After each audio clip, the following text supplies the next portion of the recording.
उत्तराखंड में ration card धारकों के लिए बड़ी खबर, अब सब कुछ बदलने वाला है। तारीख नोट कर लीजिए।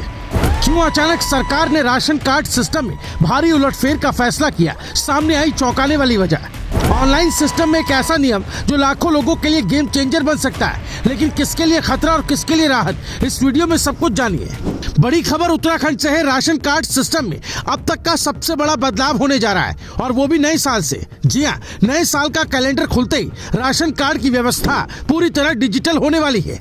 मतलब न फाइलों का ढेर, न दफ्तरों के चक्कर, और न ही आज आना कल आना वाली पुरानी कहानी। सरकार ने एक ऐसा फैसला लिया जो सीधे लाखों कार्ड धारकों, गरीब परिवारों, राशन डीलर्स और किसानों की जिंदगी से जुड़ा है। ये फैसला सचिवालय के FRDC सभागार से निकला। खाद्य एवं नागरिक आपूर्ति मंत्री रेखा आर्य ने समीक्षा के दौरान कई विसंगतियां देखी और फिर दिया वो आदेश जिसने सिस्टम को जड़ तक हिला दिया।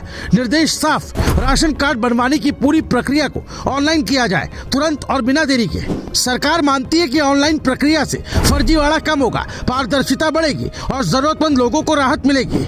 ये सिर्फ तकनीक की ओर कदम नहीं है, ये सामाजिक न्याय की दिशा में एक बड़ा संकेत है। सरकार ने एक बेहद चौंकाने वाला नियम लागू करने का फैसला किया है। राशन कार्ड मिलना अब इस पर नहीं निर्भर करेगा कि किसने सबसे पहले आवेदन किया। नहीं, ये पुरानी सूची अब खत्म है। नई व्यवस्था में पहले हकदार वही लोग होंगे जिनकी जरूरत सबसे ज्यादा है। ये सूची बेहद संवेदनशील श्रेणियों से बनती है। विकलांग, तलाकशुदा महिलाएं, परित्यक्ता, अनाथ, मानसिक रूप से कमजोर लोग। यानी अब राशन कार्ड सिस्टम की तारीख नहीं, इंसान की जरूरत देखकर दिया जाएगा। ये बदलाव उत्तराखंड के सामाजिक ताने बाने में बहुत बड़ा प्रभाव डाल सकता है। राशन निवासी ही नहीं, उत्तराखंड के हजारों राशन विक्रेताओं के लिए ये बड़ी खुशखबरी है। मंत्री ने स्पष्ट किया कि अब डीलर्स का भुगतान और बिलिंग प्रोसेस भी पूरी तरह ऑनलाइन होगा। समीक्षा में पाया गया कि मई महीने तक का लाभांश सभी जिलों में पहुंच चुका है और अब अगले 3 महीनों की राशि भी अगले 2 से 3 दिनों में भेज दी जाएगी।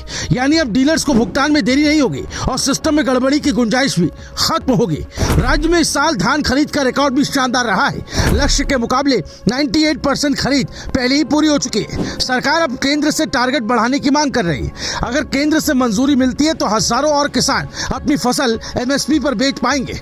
इस कदम के बाद खेत से लेकर मंडी तक किसानों के लिए एक नई अर्थव्यवस्था खुल सकती है। अगर किसी सरकारी राशन विक्रेताओं की मौत हो जाती है तो उसकी दुकान सीधे उसके आश्रितों को दी जाएगी, और अगर परिवार से नहीं चाहता तभी बाहरी आवेदन लिए जाएंगे।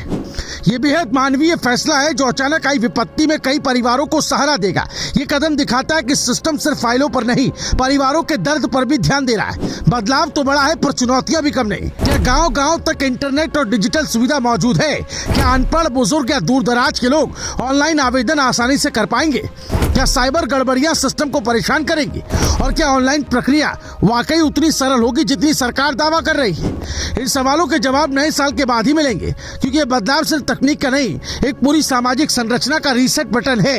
यह बदलाव उत्तराखंड के हर घर से जुड़ा है, हर उस परिवार से जो सरकारी राशन पर निर्भर है, हर उस किसान से जिसकी फसल MSP पर खरीदी जाती है, और हर उस डीलर से जिसके काम पर हजारों परिवारों का भोजन टिका है। इसलिए ये खबर सिर्फ एक समाचार नहीं, एक महत्वपूर्ण अपडेट है जिसे पूरे प्रदेश में फैलना चाहिए। अगर आपको लगता है कि ये जानकारी किसी परिवार, किसी जरूरतमंद, किसी गांव के लिए महत्वपूर्ण है तो इस वीडियो को लाइक करें, जितना हो सके उतना शेयर करें और चैनल रायशुमारी को सब्सक्राइब जरूर करें।